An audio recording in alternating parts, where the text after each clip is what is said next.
I wanted to talk to you about... No, fuck. Guys, fuck me sideways. The main addition to this team...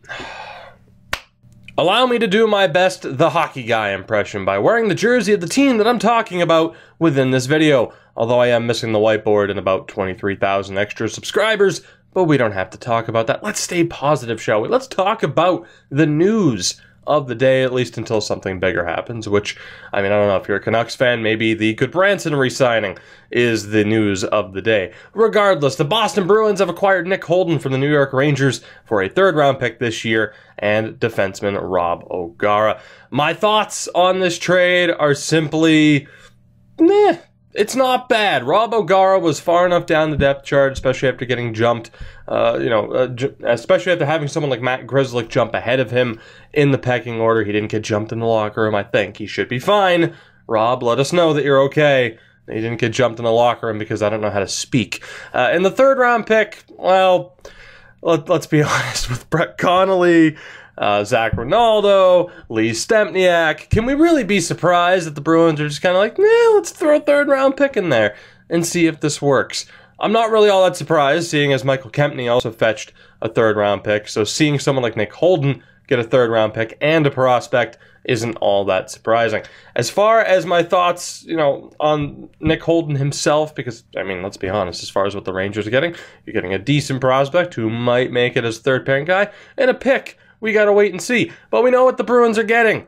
Or do we? Because there's a lot of conflicting thoughts on Nick Holden. On one hand, many Rangers fans consider him the worst defenseman on that team. On the other hand, those same people also are really in the same kind of note there. A lot of those same people who criticize Nick Holden, rightfully so given some of his stats, also criticize Alain Vigneault for being one of the worst coaches in the league right about now.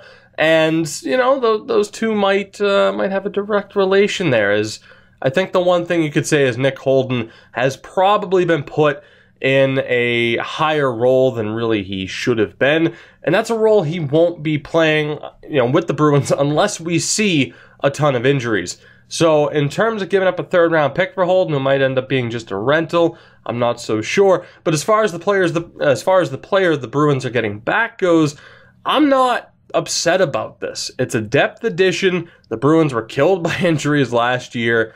It's solid. I'm intrigued to see what he can do on a new team with the new coach. Say what you want about Alain Vigneault. Bruce Cassidy, at the very least, has been tremendous in his first year with the team.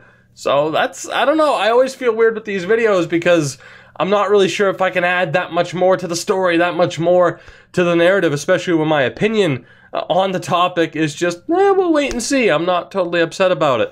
I'm excited to see what Holden can do with a new coach under a new system, and more than likely not in a higher role than where he should currently be played for the Rangers. It kind of kicks off the rebuild.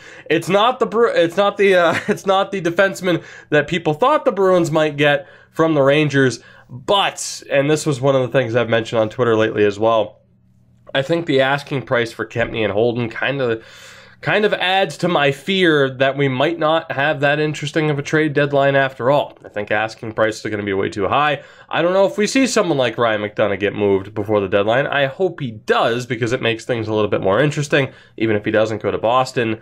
But I think we might be having to wait for those big-time moves on McDonagh and Erik Karlsson. I think we got to wait until the draft at the earliest. But there you go. My opinion on the Holden trade. Did I really say all that much? Not really. But again, what is there to say? We'll wait and see for the Rangers what O'Gara becomes. We'll see what that third-round pick becomes.